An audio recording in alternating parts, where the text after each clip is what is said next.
ربوبیت کی مثلا قسم ہے. رب ہونا یہ اسی کی صفت ہے.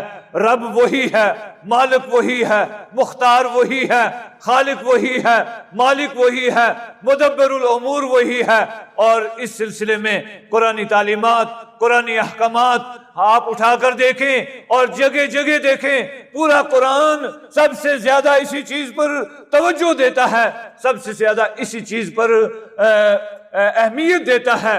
پھر عبادات میں ایک قسم مثلا نماز ہے، عبادات میں ایک قسم صدقہ و خیرات ہے، نذر و نیاز ہے. تو نمازیں صرف اللہ کے لیے، قیام اللہ کے سامنے، رکوع اللہ کے سامنے، سجدہ اللہ کے سامنے، اور اسی طرح طواف یہ صرف اور صرف اللہ کے لیے اور صرف کعبۃ اللہ کو ہے. آج دنیا میں بہت ساری جگہیں، میرے اس میں عنوان میں یہ چیز بھی شامل تھی کہ اسلام کا نظام عقیدہ توحید کے تعلق سے آسمانی شریعت کا نظام کیا ہے اور آج موجودہ دنیا میں کیا ہو رہا ہے. آپ دیکھیں، اور یہ میں اپنی آنکھوں سے دیکھی ہوئی بات عرض کر رہا ہوں. ایک مرتبہ میں اجمیر گیا اور وہاں میں نے دیکھا جو قبر ہے، قبر کے ارد گرد انہوں نے ایک بڑا سارا کڑا بنایا ہوا ہے، بڑی موٹی پائپ لگا کے، اور میں نے وہاں اپنی آنکھوں سے دیکھا ہے کہ نیلے ہرے کلر کے انہوں نے وہ پہنے ہوئے تھے، جس طرح احرام باندھتے ہیں، احرام میں سفید چادریں ہوتی ہیں، لیکن انہوں نے وہ نیلی چادریں باندھی ہوئی تھی اور ڈنڈے ہاتھ میں لیے ہوئے، اور کچھ مشتنڈے ٹائپ کے وہ لوگ لگاتار اس قبر کا طواف کر رہے ہیں. اللہ رب ذوالجلال نے فرمایا وَلْيَطَّوَّفُوا بِالْبَيْتِ الْعَتِيقِ، طواف صرف بیت عتیق کا ہے. طواف کس کا ہے؟ صرف کعبۃ اللہ کا ہے. اور طواف صرف کس کے لیے ہے؟ اللہ کی رضا کے لیے ہے. لہذا اللہ کا قرب، اللہ کی رضا، اللہ کی خوشنودی حاصل کرنے کے لیے جتنے کام کیے جاتے ہیں وہ صرف اللہ کے لیے خاص ہیں. تو وہاں میں نے دیکھا، اپنی آنکھوں سے طواف کرتے ہوئے دیکھا ہے. اور بہت ساری دنیا میں لوگوں نے جگہ بنائی ہیں جن کے طواف ہو رہے ہیں. اسی طرح اور بہت سارے وہ چیزیں بنائی ہیں جہاں تقرب اللہ کے لیے جا کر وہاں نیازیں چڑھائی جاتی ہیں، صدقے اور خیرات کیے جاتے ہیں. اللہ کے رسول صلی اللہ علیہ وسلم کا ارشاد گرامی ہے، صحیح حدیث ہے، آپ نے ارشاد فرمایا لعن اللہ، اللہ کی لعنت ہو اس پر. 3 قسم کے لوگوں پر آپ نے لعنت فرمائی. آپ نے فرمایا اللہ کی لعنت ہو، اور یہ معمولی بات نہیں ہے. اللہ رب ذوالجلال جس پر لعنت فرمائے، روح زمین پر اس سے بدتر کوئی ہو ہی نہیں سکتا. فرمایا لعن اللہ لمن ذبح لغیر اللہ، اللہ کی لعنت ہو اس پر جو غیر اللہ کے نام پر لے کر ذبح کرتا ہے. اور اس سلسلے میں وہ حدیث یا وہ واقعہ جو مسند احمد میں موجود ہے، رسول اللہ صلی اللہ علیہ وسلم نے امم سابقین کا واقعہ بیان کیا. اسی قسم کا کوئی آستانہ تھا، وہاں آنے جانے والوں سے نیاز لی جاتی تھی، نیاز چڑھائی جاتی تھی. 2 آدمی گزر رہے تھے، انہوں نے کہا یہاں کچھ نہ کچھ نیاز چڑھا کر جانا ہے. ایک آدمی نے انکار کیا کہ میں اللہ کے علاوہ غیر اللہ کے نام پر کچھ نہیں دے سکتا. انہوں نے مجبور کیا کہ اگر زیادہ کچھ نہیں ہو سکتا، ایک مکھی یا مچھر معمولی شے، تم یہاں نیاز دے دو اور ہم تمہیں چھوڑ دیں گے.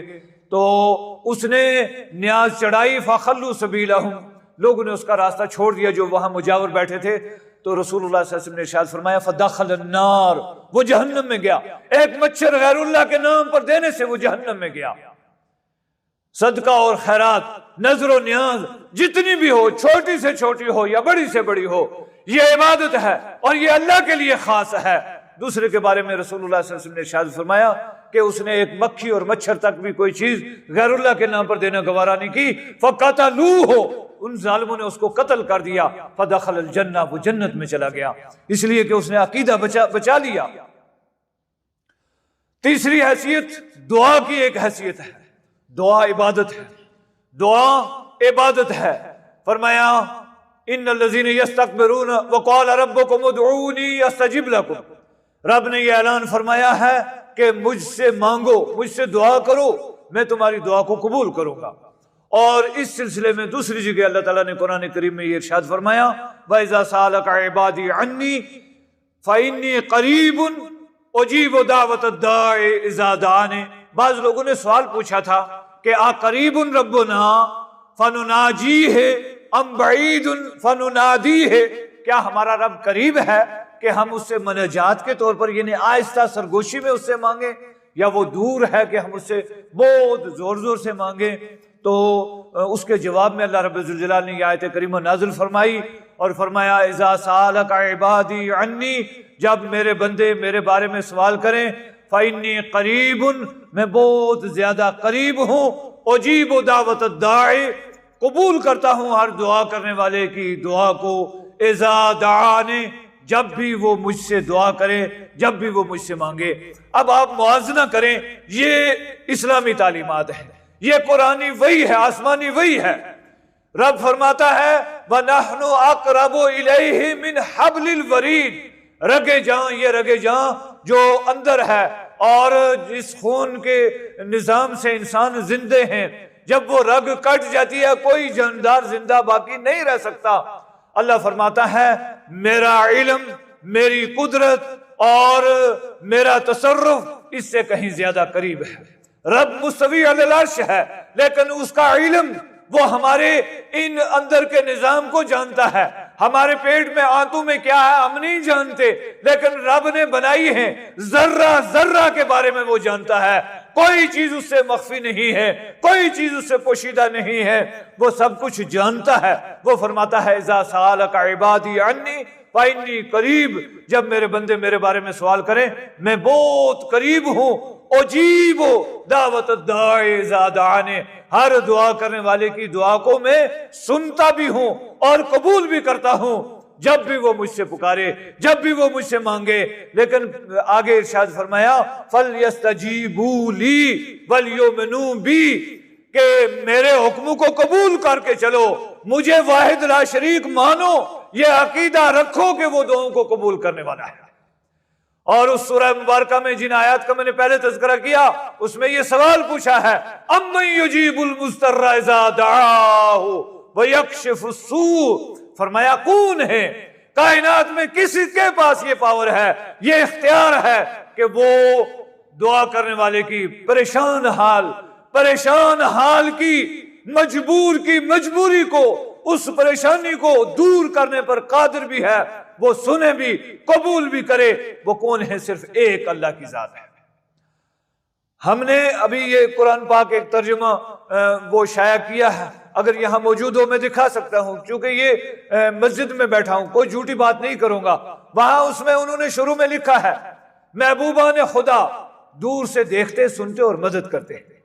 اللہ کیا فرماتا ہے اَمَّن يُجِيبُ الْمُضْطَرَّ إِذَا دَعَاهُ، اللہ کے علاوہ کون ہے کائنات میں جو کسی کی دعا کو سن سکے یا قبول کر سکے یا اس کے پریشانی کو دور کر سکے؟ وہاں لکھا ہے محبوبان خدا دور سے دیکھتے سنتے اور مدد کرتے ہیں۔ یہ سراسر شرکیہ عقیدہ ہے۔ اسی طرح دعا کے سلسلے میں جو ارشاد فرمایا کہ وَقَالَ رَبُّكُمُ ادْعُونِي، مجھ سے دعا کرو، مجھ سے مانگو، مجھ سے ہی مانگو۔ وَقَالَ رَبُّكُمُ ادْعُونِي أَسْتَجِبْ لَكُمْ، میں تمہاری دعاؤں کو قبول کروں گا۔ إِنَّ الَّذِينَ يَسْتَكْبِرُونَ عَنْ عِبَادَتِي سَيَدْخُلُونَ جَهَنَّمَ دَاخِرِينَ، اور اس سلسلے میں ایک وعید بھی ہے کہ دعا کرنے میں غفلت نہیں کرنی ہے۔ جہاں یہ توجہ سے سننا چاہیے، یاد رکھنا چاہیے کہ دعا عبادت ہے اور صرف اللہ سے ہے، کسی سے دوسرے سے دعا نہیں ہے، کسی دوسرے کو دعا میں شامل نہیں کرنا، خالص اللہ ہی سے مانگنا ہے اور براہ راست مانگنا ہے۔ اگر اس میں کسی کو شامل کیا تو یہ شرک ہے۔ اسی طرح اگر دعا میں ہم غفلت کرتے ہیں، لاپرواہی کرتے ہیں، دعا نہیں کرتے تو یہ بھی بڑی کمی ہے۔ ان الذین یستکبرون عن عبادتی سیدخلون جہنم داخرین۔ اس سلسلے میں ہم جب دیکھتے ہیں رسول اللہ صلی اللہ علیہ وسلم کی تعلیمات، یوں ہی نہیں اللہ رب الجلال نے کہہ دیا کہ لقد کان لکم فی رسول اللہ اسوۃ حسنہ، رسول اللہ کی زندگی بہترین نمونہ عمل ہے۔ ہم دیکھتے ہیں جب آپ سحری کے لیے تہجد کے لیے اٹھتے ہیں تو سب سے پہلے اللہ کے سامنے دعا، اور اللہم لک الحمد انت قیم السماوات والارض سے لے کر آخر تک یہ دعا ابتدا دعا سے فرماتے ہیں، اور سب سے آخر جب آپ رات سوتے ہیں اس وقت بھی دعائیں پڑھ کر سوتے ہیں۔ وہ ساری دعائیں اگر ہم جمع کریں دیکھیں کہ کتنی ادعیہ مسنونہ ہیں جو رسول اللہ صلی اللہ علیہ وسلم روزانہ ارشاد فرما رہے ہیں، روزانہ پڑھ رہے ہیں۔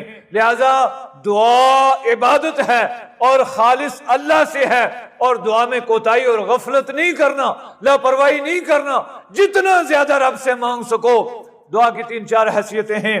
ایک پہلی بات یہ کہ جب آپ نے دعا کی فوراً دعا قبول ہو گئی، اسی وقت اللہ رب الجلال اس کو قبول فرمائے۔ قبولیت اللہ کی مشیت اور مرضی پر ہے، وہ چاہے تو فوراً قبول فرمائے، وہ چاہے تو اس کے عوض میں آنے والی کوئی مصیبت ٹال دے، دور کر دے، وہ چاہے تو اس دعا کو آپ کے لیے مؤخر کر دے۔ بعض دعائیں ایسی ہیں، ہمارے سامنے ایسے واقعات موجود ہیں، 20 سال کے بعد اس دعا کا نتیجہ دیکھا، 40 سال کے بعد دعا کا نتیجہ دیکھا، اور بعض دعائیں ایسی ہیں آنے والی نسلوں کو کام آتی ہیں، اور بعض دعائیں ایسی ہیں جو ذخیرہ آخرت بنتی ہیں۔ قیامت کے دن اللہ رب الجلال عطا فرمائے گا، دنیا میں اس کی مشیت میں، اس کی قدرت میں وہ چیز آپ کے مقدر میں نہیں ہے، نہیں عطا فرمائی، لیکن وہ دعا آپ کی ضائع نہیں ہوگی جو دعا آپ خالص اللہ سے مانگیں گے۔ تو عقائد کے سلسلے میں یہ بات کہ الہ ایک ہے، اس کے علاوہ کوئی الہ نہیں، اور عبادتیں خالص اس کے لیے ہیں، اور عبادات میں نمازیں ہوں، نیازیں ہوں یا دعائیں ہوں، وہ صرف اور صرف اسی سے ہیں، اس کے علاوہ کسی دوسرے کے سامنے نہیں۔ فرمایا او اللہ الذی لا الہ الا ہو عالم الغیب والشہادہ هو الرحمن الرحیم، وہ رحمان الرحیم ہے، رحمان الدنیا رحیم الآخرہ ہے، اور اس نے رحمت کے 99 حصے آخرت کے لیے باقی رکھے ہیں، ایک حصہ دنیا میں عطا فرمایا ہے۔ رسول اللہ صلی اللہ علیہ وسلم ارشاد فرماتے ہیں اس کی اس رحمت کا کیا ہم اندازہ لگا سکتے ہیں، اس کی رحمت کتنی وسیع ہے؟ فرمایا اسی اس ایک رحمت کا صلہ یا اس کا حصہ ہے کہ ایک دودھ پلانے والا جانور جب اپنے بچے کو دودھ پلاتا ہے تو وہ جانور ایک طرف ہو کر کھڑا ہوتا ہے اور وہ یہ کوشش کرتا ہے کہ اس دودھ پینے والے بچے کو تکلیف محسوس نہ ہو، بلکہ یہ دودھ سہولت سے پی لے۔ یہ رحم کس نے اس کے دل میں ڈالا؟ یہ رب ذوالجلال نے ڈالا۔ فرمایا یہ جو رحم ہے یہ ساری کائنات میں رحمت کا ایک حصہ ہے، 99 حصے اس نے اپنی رحمت کے آخرت کے لیے رکھے ہیں۔ تو یہ یقین کر کے چلنا کہ اللہ رحمان ہے، رحیم ہے، او اللہ الذی لا الہ الا ہو۔ دوبارہ فرمایا اس کے علاوہ کوئی الہ نہیں ہے، وہی ایک الہ ہے، او اللہ الذی لا الہ الا ہو الملک القدوس، وہ بادشاہ۔ ساری بادشاہیاں کس کی ہیں؟ دوسری جگہ ارشاد ہے قرآن کریم میں قل اللہم مالک الملک تؤتی الملک من تشاء وتنزع الملک ممن تشاء وتعز من تشاء وتذل من تشاء بیدک الخیر انک علی کل شیء قدیر۔ فرمایا ساری بادشاہتیں اسی کی ہیں، مالک الملک وہی ہے، ازل سے وہی ہے، ابد تک وہی رہے گا۔ دنیا میں بڑے بڑے آئے، فرعون جیسے آئے جس نے یہ اعلان کیا انا ربکم الاعلی، میں تمہارا سب سے بلند و بالا رب ہوں، جو یہ دھمکی دینے لگا حضرت موسیٰ علیہ السلام کو لئن اتخذت الہا غیری لاجعلنک من المسجونین، اگر میرے علاوہ کسی کو الہ مان لیا تو میں سجن میں ڈال دوں گا، جیل میں بھیج دوں گا۔ اس فرعون کی بھی حکومت چلی گئی۔ فرمایا بڑے بڑے آئے دنیا میں اور چلے گئے، اصل بادشاہت اللہ ہی کی بادشاہت ہے۔ فرمایا وہ الملک، وہ بادشاہ ہے، سچا بادشاہ ایک اللہ ہے، اللہ کے علاوہ کسی کی بادشاہت نہیں۔ میں کبھی کبھار وہاں یہ تذکرہ کرتا ہوں، ہماری جو زمینیں ہیں آج ان زمینوں پر ہم بیٹھے ہوئے ہیں، ہمارا اقتدار ہے، ہمارا اختیار ہے، ہماری گلداوریاں ہیں۔ آج سے 50 سال پیچھے چلے جاؤ، یہاں کون مالک تھا؟ آج سے 100 سال 200 سال پیچھے چلے جاؤ، وہاں کون مالک تھا؟ پھر آنے والے احوال کا علم اللہ ہی کے پاس ہے، 100 سال بعد کیا ہونے والا ہے، 200 سال بعد کیا ہونے والا ہے۔ اور میری یہ چھوٹی سی عمر ہے 50 سال لگ بھگ، اس میں میں نے کئی تبدیلیاں دیکھی۔ کل کوئی آباد تھا، آج کوئی آباد ہے، اور 3 4 شفٹیں میں نے دیکھی ہیں۔ اس لیے ہمیں اچھی طرح سے یہ یقین کرنا چاہیے کہ الملک بادشاہ اللہ ہے، مالک وہی ہے، سچا بادشاہ اللہ ہے، اور ملک بھی اسی کی ہے، ساری کائنات کا مالک بھی وہی ہے، اور سارے کے سارے بندے اور غلام بھی اسی کے ہیں، ملکیت بھی اسی کی ہے، بادشاہت بھی اسی کی ہے، قانون بھی اسی کی ہے، نظام بھی اسی کا ہے۔ آج مثلا یہ سورج و چاند کا نظام ہے، لیل و نہار کا نظام ہے، یہ نظام کس نے چلایا ہے؟ اسی نے چلایا ہے، وہی سچا بادشاہ ہے۔ الملک القدوس، وہ پاکیزہ ہے۔ پاکیزہ، اس ایک ایک لفظ پر اگر ہم گفتگو کریں کئی کئی گھنٹے درکار ہیں۔ پاکیزہ ہے، وہ شرک سے پاک ہے، عیوب سے پاک ہے، کمزوری سے پاک ہے، اس کے ساتھ جتنی شریک ٹھہرائے جاتے ہیں، جتنی چیزیں اس کی طرف منسوب کی جاتی ہیں، تعالی عما یشرکون، بلند ہے، بالا ہے ان تمام چیزوں سے جن کو وہ اس کی طرف شریک ٹھہراتے ہیں۔ اس لیے القدوس ہے، پاک ہے، وہ کھانے کا محتاج نہیں، وہ نیند کا محتاج نہیں، لا تاخذہ سنۃ ولا نوم ہے، فرمایا وہ کھلاتا ہے، ان اللہ هو الرزاق ذو القوۃ المتین ہے، اور فرمایا ما اريد منهم من رزق وما اريد ان يطعمون، میں نہیں چاہتا کہ یہ مجھے کھلائیں، یہ مجھے کچھ دے دیں۔ اللہ کسی چیز کا محتاج نہیں ہے، وہ سارے کے سارے اس کے محتاج ہیں۔ یہودیوں نے یہ کہا تھا نا جب یہ آیت کریمہ نازل ہوئی، من ذا الذی یقرض اللہ قرضا حسنا فیضاعفہ لہ اضعافا کثیرا، یہودیوں نے کہا اللہ تو غریب ہو گیا۔ اللہ رب الجلال نے ارشاد فرمایا لقد سمع اللہ قول الذین قالوا ان اللہ فقیر ونحن اغنیاء سنکتب ما قالوا، فرمایا ہم اچھی طرح سے جانتے ہیں جو کچھ انہوں نے کہا ہے، یہ ان کا کہنا ہے، یہ یہودیوں کے کمزور عقیدے ہیں، وہ ساری کی ساری بادشاہت اسی کی ہے اور وہ کسی کا محتاج نہیں ہے، اور وہ ان تمام عیوب سے پاک ہے، شرک سے پاک ہے، کھانے پینے سے پاک ہے، نیند اور اونگ سے پاک ہے، بیوی اور بچوں سے پاک ہے، لم یتخذ صاحبۃ ولا ولد، نہ اس کی بیوی ہے نہ اس کی اولاد ہے، اور فرمایا لیس کمثلہ شیء، اس کی مثل کوئی ہے ہی نہیں ہے، اس کی کوئی تمثیل ہو ہی نہیں سکتی، وَهُوَ السَّمِيعُ الْبَصِيرُ، اور اس کی صفت یہ ہے وہ سمیع ہے، وہ سننے والا ہے، وہ دیکھنے والا ہے، اور اس کے علاوہ کوئی ان صفات سے متصف نہیں ہے۔ القدوس، وہ تمام عیوب سے، نقائص سے، کمزوریوں سے، خامیوں سے وہ پاک ہے، تمام عیوب سے پاک ہے۔ بسم اللہ هو اللہ الذی لا الہ الا ہو الملک القدوس السلام، سلامتی دینے والا ہے، سلام، اور اسی سے اسلام جو دین اسلام ہے یہ سلامتی کا دین ہے، یہ امن کا دین ہے، یہ شانتی کا دین ہے، اور سلام اس کی طرف سے ہے، اور وہ سلامتی ساری کی ساری کائنات کو اسی نے سلامتی عطا فرمائی ہے۔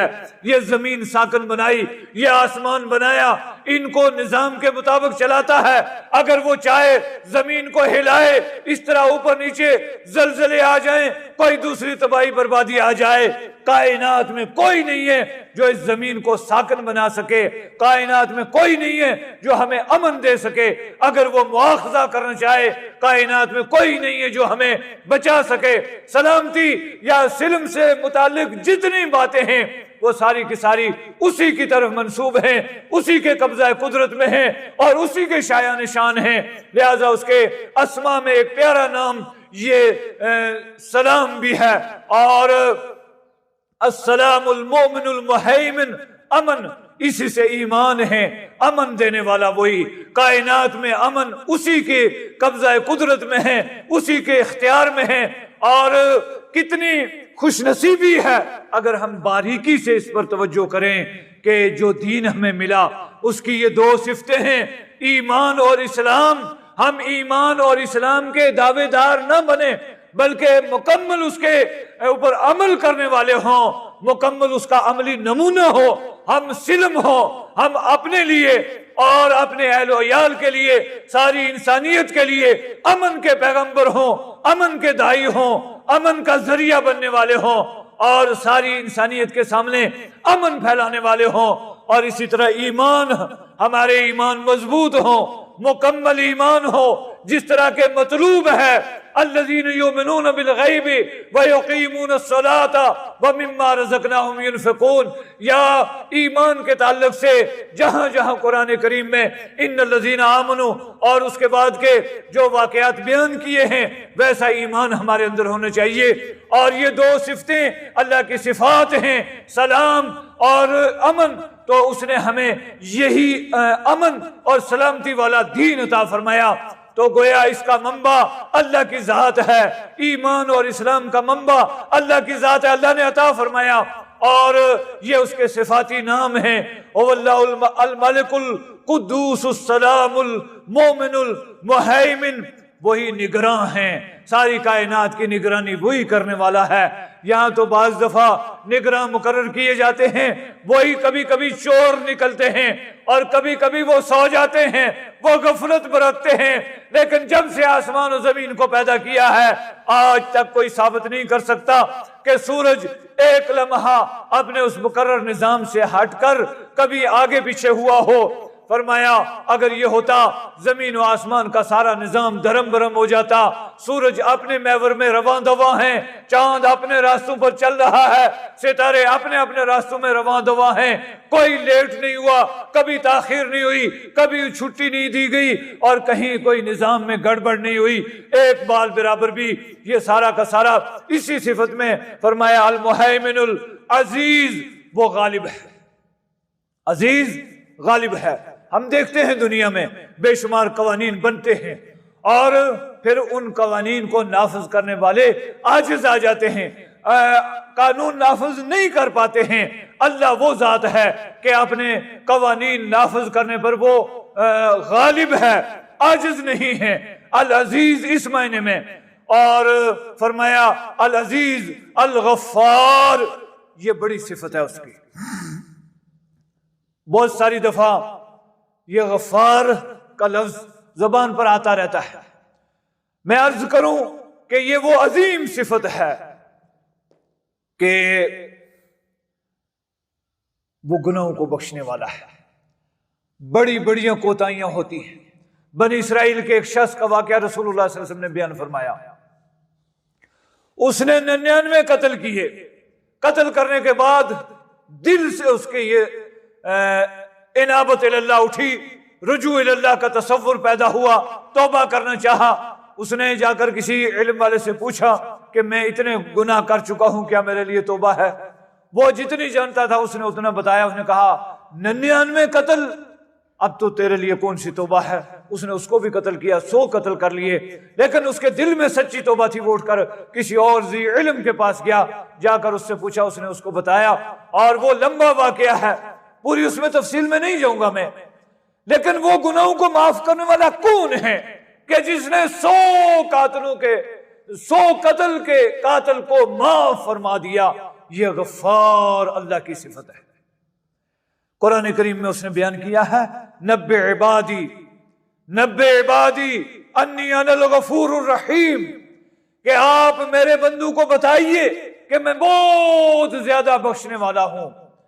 یہ غفار مبالغے کا صیغہ ہے، وہ بہت زیادہ بخشنے والا۔ العزیز الغفار المتکبر، بڑائی اسی کی ہے۔ فرمایا الکبر ردائی، عظمت، کبریائی، بڑائی، یہ صرف اور صرف اس کے شایع نشان ہے۔ یہ انسان اگر بڑائی کا دعویٰ کرے تو اس کو یہ چیز نہیں جچتی ہے۔ اگر ہم ابتدا کی طرف، انسان کی ابتدا کی طرف دھیان کریں تو اللہ رب الجلال نے قرآن کریم میں دعوت دی ہے هل ينظر الانسان مما خلق، انسان کو غور کرنا چاہیے اس کی تخلیق کیسے ہوئی ہے۔ ایک حقیر پانی کے قطرے سے، جس پانی کے نکلنے کے بعد غسل فرض قرار دیا گیا، حقیر پانی کا قطرہ، من نطفۃ امشاج نبتلیہ فجعلناہ سمیعا بصیرا، اس انسان کے لیے کبریائی، بڑائی یہ زیبا نہیں ہے۔ اور انتہا کی طرف چلیں جب روح قبض ہو جاتی ہے بڑی جلدی ہوتی ہے. جو سب سے پیارے ہوتے ہیں، جو سب سے پیارے ہوتے ہیں، انہیں سب سے زیادہ جلدی ہوتی ہے کہ جتنا جلدی ہو سکے جنازہ دفن ہو جائے. رات نہیں گزرنی چاہیے، ایک دن نہیں گزرنا چاہیے. یہ الگ عنوان ہے کہ رسول اللہ صلی اللہ علیہ وسلم کی تعلیمات اس سلسلے میں کیا ہے. لیکن انسان کی حقیقت میں عرض کرنا چاہتا ہوں، بڑائی و کبریائی کیوں نہیں انسان کے لیے زیبا؟ کہ اس کی ابتدا وہ ہے اور انتہا یہ ہے کہ مرنے کے بعد ایک دن 2 دن گھر میں کوئی رکھنے کے لیے تیار نہیں، اور 8 دن کے بعد جا کر قبر اٹھا کر دیکھو کہ وہاں کیا کیفیت ہو رہی ہے.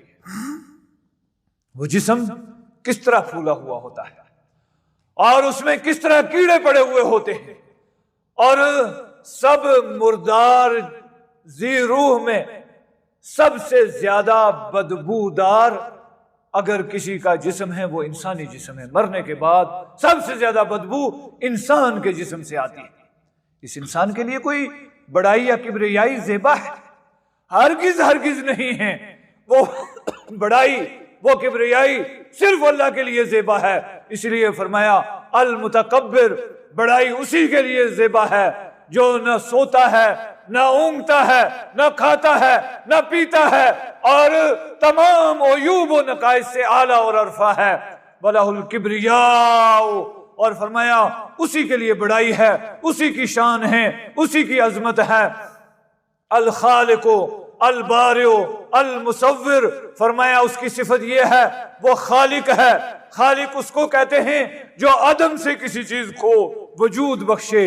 اور اس کا تذکرہ دوسری جگہ قرآن کریم میں فرمایا بدیع السماوات والارض، اللہ وہ ذات ہے کہ جس نے آسمان و زمین اور ساری انسانیت کو، ساری کائنات کو عدم سے وجود بخشا ہے، بغیر کوئی نمونہ، بغیر کوئی سیمپل اور بغیر کسی سابقہ مثال کے اس نے عدم سے ساری چیزوں کو وجود بخشا. بدیع السماوات وہی ہے اور الخالق وہی ہے، البارئ بنانے والا، یعنی ارادہ بھی اسی نے فرمایا اور انجام بھی اسی نے دیا ہے. زمین بنائی اسی نے، آسمان اسی نے بنایا، کائنات کا ذرہ ذرہ اسی نے بنایا ہے، کسی دوسرے نے نہیں بنایا. الخالق البارئ المصور، شکلیں اور صورتیں بنانے والا. اگر ایک جملے پر ہی ہم غور کریں، ہماری ہدایت کے لیے، کائنات کی ہدایت کے لیے ایک جملہ کافی ہے. یقین مانو. یہ آج کل بہت ساری سائنسی ایجادات سے ہمیں دین سمجھنا آسان ہو گیا ہے. گو دین محتاج نہیں ہے، لیکن آسانیاں پیدا ہوئی ہیں. یہ فنگر لگاتے ہیں اس میں ہم روح زمین پر 8 ارب یا 7 ارب انسان ہیں. آج تک میں نے یہ نہیں سنا کہ 2 آدمیوں کے یہ فنگر ایک جیسے نکل آئے ہوں، یکساں آئے ہوں، یا خلط ملط ہو گیا ہو. نہیں ہو پایا، نہیں ہو پایا. سب جدا بنائے ہیں. ایک باپ کی اولاد ہے، 10 بچے ہیں، 4 ہیں، 6 ہیں، جتنے بھی ہیں، ان کی شکلیں جدا جدا ہیں، ان کے سائز جدا جدا ہیں. کہیں ہائٹ کا، قد کا فرق ہے، کہیں شکل کا فرق ہے، کہیں، اور پھر ہر ایک کی سوچ، دماغ جدا جدا بنائے ہیں. بڑے بھائی کی سوچ الگ ہے، درمیان والے کی الگ ہے، باپ کی سوچ الگ ہے، بیٹے کی سوچ الگ ہے. یہ ساری باتیں اس میں آتی ہیں. المصور، یہ شکلیں کس نے بنائی، یہ قد کس نے بنائے، یہ خوبصورتی اور درمیانے صورتیں کس نے بنائی؟ یہ وہی ہے. هو الذی یصورکم فی الارحام کیف یشاء، فرمایا وہی اللہ وہ ذات ہے یصورکم، جو تمہاری شکلیں اور صورتیں بناتا ہے، فی الارحام، رحم مادر میں، کیف یشاء، جس طرح وہ چاہتا ہے. روح زمین پر کوئی ایسا فرد بشر نہیں ہے کہ جس نے جا کر یہ کہا ہو کہ میری صورت اس طرح بنانا. ہم اپنا پہلے آرڈر بک کروائیں کہ ہمیں یہ چیز اس قسم کی چاہیے. رب کے دربار میں آج تک کسی نے یہ آرڈر بک نہیں کروایا کہ میری شکل اس قسم کی بنانا. میرا قد اتنا لمبا بنانا، میری آنکھیں اتنی بنانا، میرا ناک اس طرح کا ہونا چاہیے، میری فلاں ایسی ہونی چاہیے، چیز فلاں ایسی ہونی چاہیے، یہ صرف اور صرف رب کی کاریگری ہے۔ اور المصور، یہ اللہ کے صفات، اسماء و صفات، تیسری توحید کی جو قسم ہے، وہ صفات اللہ کی، یہ صفات ہیں، یہ پیارے نام ہیں اور یہ پیارے عمل ہیں، اور وہ مصور ہے، شکلیں اور صورتیں وہ بنانے والا، انسانوں کی، حیوانوں کی، ذی روح کی اور غیر ذی روح کی ساری شکلیں اس نے بنائی ہیں۔ آسمان کی شکل و صورت کس نے بنائی؟ زمین کس نے بنائی؟ مٹی ہے، اور مٹی پر غور کریں، یا مٹی کھودیں اور دیکھیں اس کا رنگ الگ ہوگا، اور 20-50 گز کے فاصلے پر چلے جائیں، وہاں دیکھیں مٹی کا رنگ دوسرا ہوگا، میل 2 میل پر جائیں وہاں کا رنگ دوسرا ہوگا۔ جس طرح 27 میل کے فاصلے پر زبانوں اور لہجوں کے اندر تبدیلیاں آ جاتی ہیں، اسی طرح زمین کے نظام میں پہاڑ ہیں، درخت ہیں، اشجار ہیں، انہار ہیں، یہ کس کی کاریگری ہے؟ پھر ایک چیز دوسری اس پر غور کریں کہ یہ اتنے جتنے ہم مسجد میں بیٹھے ہیں، اتنے سے پلاٹ میں آپ 50 قسم کی الگ الگ اشیاء کی سبزیاں لگائیں، مرچیں ہیں، پنڈی ہے، ٹماٹر ہے، اور دوسری ترکاریاں سبزیاں آپ لگائیں، ایک ہی مٹی ہے اور اس میں ایک ہی طرح کا یسقا من ماء واحد، قرآن کریم میں یہ تفصیل موجود ہے، فرمایا ایک ہی پانی سے سچائی ہو رہی ہے، ایک ہی پانی سے سچائی ہو رہی ہے، ایک ہی زمین ہے، 50 چیزیں لگاؤ اور پھر ان کے ذائقے دیکھو، ٹماٹروں کے ذائقے، تاثیر، سواد جدا ہیں، مرچیوں کے ذائقے، تاثیر، سواد وہ سب جدا ہیں، کھٹے ہیں، پھیکے ہیں، مٹھے ہیں، ساری چیزیں علیحدہ علیحدہ۔ یہ کون بنانے والا ہے؟ یہ کاریگری کس کی ہے؟ المصور میں یہ بھی شامل ہے۔ فرمایا الخالق البارئ المصور لہ الاسماء الحسنی، اسی کے پیارے نام ہیں۔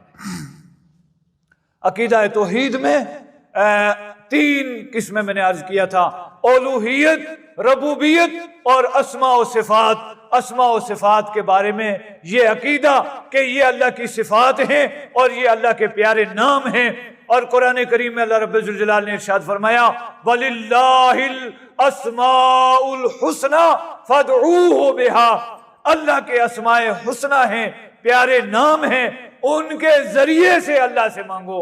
اور یہ پیارے نام جو اس آیات میں بیان ہوئے، او اللہ، سب سے پہلے اللہ، یہ اللہ کا ذاتی نام اللہ، بڑا وزنی اور بڑا بھاری نام اور سب سے وزنی نام، اور پھر اس کے بعد الرحمن، الرحیم، الملک، القدوس، السلام، المؤمن، المہیمن، العزیز، الجبار، المتکبر، اور فرمایا سبحان اللہ عما یشرکون، اللہ پاک ہے ان تمام چیزوں سے جن کو اس کے ساتھ شریک ٹھہراتے ہیں۔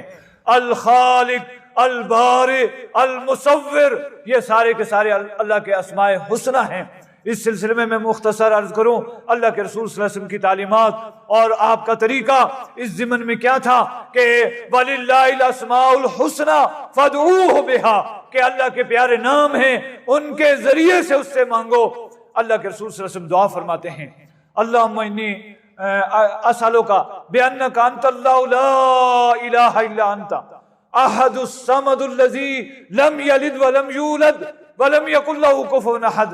ایک دوسری دعا ہے، اس کے الفاظ یہ ہیں اللہم انی ادعوک باسمائک الحسنى وصفاتک العلی، یا اللہ، یا رحمان، یا رحیم، یا احد الصمد الذی لم یلد ولم یولد ولم یکن لہ کفوا احد۔ یہ اللہ کے پیارے نام ہیں۔ پھر آپ نے فرمایا یہ نام لے کر جب اللہ سے اس کی صفات بیان کر کے اس سے مانگو گے تو وہ ضرور بضرور دعائیں قبول فرمائے گا۔ جس طرح لفظ غفار ہے، رب سے بخشش مانگنی ہے تو اس سے پہلے کہا یا اللہ یا غفار، اے گناہوں کو بخشنے والے، اے غفور الرحیم، اے بخشنے والے، رحم کرنے والے۔ اس کے بعد گناہوں کی مغفرت طلب کرو، وہ ضرور عطا فرمائے گا۔ فرمایا المصور لہ الاسماء الحسنى، اسی کے پیارے نام ہیں، اس کے ناموں میں کسی دوسرے کو شامل نہیں کرنا، اس کے ناموں میں کجروی نہیں کرنا، اس کے ناموں میں، اس کی صفات میں وہ کام یا وہ عقیدہ نہیں رکھنا جو کتاب و سنت کے مخالف ہے، جس طرح بعض لوگوں نے اس کی صفات میں تحویلات کی ہیں، اور یہ ایک لمبا عنوان ہے، اس پر اس مختصر وقت میں گفتگو نہیں ہو پائے گی۔ اور اسی طرح اس کے ناموں کے سلسلے میں بے شمار گمراہیاں ہیں، جس طرح مثال کے طور پر استواء علی العرش کا معاملہ ہے، رب مستوی علی العرش ہے، کما یلیق لشانہ، جیسا اس کے شایان شان ہیں۔ لیکن آج لوگوں نے یہ عقیدے بنائے کہ وہ ہر جگہ موجود ہے، اور ذرے ذرے میں، اور پھر ہر چیز میں اس کو شامل ٹھہرایا، الہاد کیا، ملحد ہیں، اور بے شمار گندے عقائد اور نظریات لوگوں نے بنائے ہیں۔ اس سے ہمیں پرہیز کرنا ہے، اجتناب کرنا ہے۔ وَلَهُ الْأَسْمَاءُ الْحُسْنَى يُسَبِّحُ لَهُ مَا فِي السَّمَاوَاتِ وَالْأَرْضِ، فرمایا اسی کی تسبیح بیان کرتے ہیں جو آسمانوں میں ہیں، جو زمین میں ہیں۔ اور 4 صورتیں ہیں جو سبح یسبح سے قرآن کریم میں موجود ہیں، اور اس میں ماضی کے صیغے سے بھی اور مضارع کے صیغے سے بھی بیان ہیں، یعنی زمانہ گزشتہ میں بھی، حال میں بھی، استقبال میں آنے والے دور میں بھی تعریف اللہ ہی کی ہے۔ سبح للہ ما فی السماوات و ما فی الارض، یسبح للہ ما فی السماوات و ما فی الارض، اور فرمایا وَإِن مِّن شَيْءٍ إِلَّا يُسَبِّحُ بِحَمْدِهِ وَلَكِن لَّا تَفْقَهُونَ تَسْبِيحَهُمْ، کائنات میں کوئی چیز ایسی نہیں کہ جو اس کی تسبیح بیان نہ کرتی ہو، لیکن تم اس کی زبان نہیں سمجھتے۔ اس سے ہم سمجھ سکتے ہیں یہ اشجار ہیں، یہ انہار ہیں، یہ درخت ہیں، یہ نباتات ہیں، یہ جمادات ہیں، یہ سب کے سب اللہ کی تسبیح بیان کرتے ہیں، جیسا کہ ان کے شایان شان ہیں اور جیسا اس کے شایان شان ہیں۔ اور پھر صبح صبح اٹھ کر دیکھو، یہ چڑیاں، یہ بلبلیں، یہ پرندے، یہ اپنی اپنی زبانوں میں رب کے ثنا خواہ ہیں۔ یسبح لہ ما فی السماوات والارض، فرمایا اللہ ہی کی تسبیح بیان کرتے ہیں جو کچھ آسمانوں میں ہیں اور جو زمین میں ہیں۔ وَهُوَ الْعَزِيزُ الْحَكِيمُ، یہ بھی 2 صفتیں بیان ہوئی، وہ غالب ہے، وہ حکمت والا ہے۔ اگر اس نے، دیکھو دنیا میں سارے کچھ برابر نہیں کیا، مثلا یہ ہاتھ کی 5 انگلیاں برابر نہیں بنائی ہیں، اسی طرح ایک باپ کی اولاد ہے، سب کو برابر نہیں بنایا، کسی کو خوش نصیب بنایا، کسی کو کمزور بنایا، کسی کو نہایت ذہین بنایا، کسی کو عقل کی وافر مقدار عطا فرمائی، کسی کو دنیاوی دولت کی وافر مقدار عطا فرمائی۔ اور جس طرح دوسری جگہ فرمایا اولاد کے سلسلے میں یہب لمن یشاء اناثا ویہب لمن یشاء الذکور او یزوجہم ذکرانا واناثا ویجعل من یشاء عقیما، جسے چاہتا ہے اسے بیٹے دیتا ہے، جسے چاہتا ہے بیٹیاں دیتا ہے، جسے چاہتا ہے اسے بیٹے اور بیٹیاں دونوں دیتا ہے، جسے چاہتا ہے اسے عقیم اور بانجھ کر دیتا ہے۔ یہ اس کی حکمت کا تقاضا ہے، وہ اس کی مشیت کا تقاضا ہے۔ وہ حکیم ہے، ہم نہیں جانتے، اس کی حکمتیں ہم نہیں جانتے، وہ جو عطا فرماتا ہے وہ حکیم ہیں۔ اس لیے یہ عقیدہ رکھو کہ جو فیصلہ اس نے کیا میرے حق میں وہی بہتر ہے۔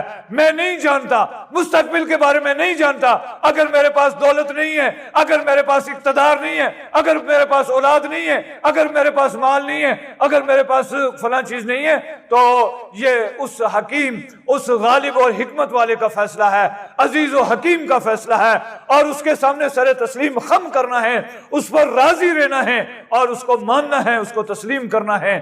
یہ ان آیات کا مختصر خلاصہ ہے۔ رب العالمین احکم الحاکمین سے دعا ہے کہ وہ ہمیں صحیح معنوں میں قرآن کریم پڑھنے، سننے، سمجھنے اور اس کی نشر و اشاعت کی توفیق عطا فرمائے۔ رب العالمین احکم الحاکمین نے جگہ جگہ قرآن کریم میں کم از کم 4 یا 5 مرتبہ یہ ارشاد فرمایا ہے کہ ہم نے قرآن کو آسان سے آسان تر بنایا ہے، سمجھنے کے لیے، اس کے اوپر غور و فکر کرنے کے لیے یہ چیلنج کیا ہے۔ افلا یتدبرون القرآن ام علی قلوب اقفالها افلا یتدبرون القرآن ولو کان من عند غیر اللہ لوجدوا فیہ اختلافا کثیرا، فرمایا اگر یہ قرآن پر غور و فکر کیوں نہیں کرتے، کیا ان کے دلوں پر کفن لگائے ہیں، تالے پڑ گئے ہیں، یہ قرآن پر غور و فکر نہیں کرتے۔ اور اسی طرح فرمایا کہ کیا اگر یہ قرآن غیر اللہ کا کلام ہوتا ہے، یہ اس پر غور و فکر کیوں نہیں کرتے، اگر یہ غیر اللہ کا کلام ہوتا ہے اس میں بے شمار اختلاف ہوتے، قرآن میں کوئی اختلاف نہیں۔ قرآن کریم نے سب سے پہلے، سب سے مین، سب سے اہم جس چیز پر توجہ دی ہے وہ عقیدہ توحید ہے، اسی کی نسبت سے یہ ٹوٹی پھوٹی چند باتیں ہمارے سامنے آئی ہیں۔ اللہ رب الجلال ہمیں کہنے سننے سے زیادہ عمل کی توفیق عطا فرمائے، ہمیں عقیدہ توحید پر ثابت قدمی نصیب فرمائے، جب تک زندہ رہیں اسلام پر قائم اور دائم رکھے، جب دنیا سے جائیں کلمہ لا الہ الا اللہ محمد رسول اللہ نصیب فرمائے۔ اقول قولی ھذا استغفر اللہ لی ولکم ولسائر المسلمین واستغفروہ انہ هو البر الرحیم، وآخر دعوانا الحمد للہ رب العالمین۔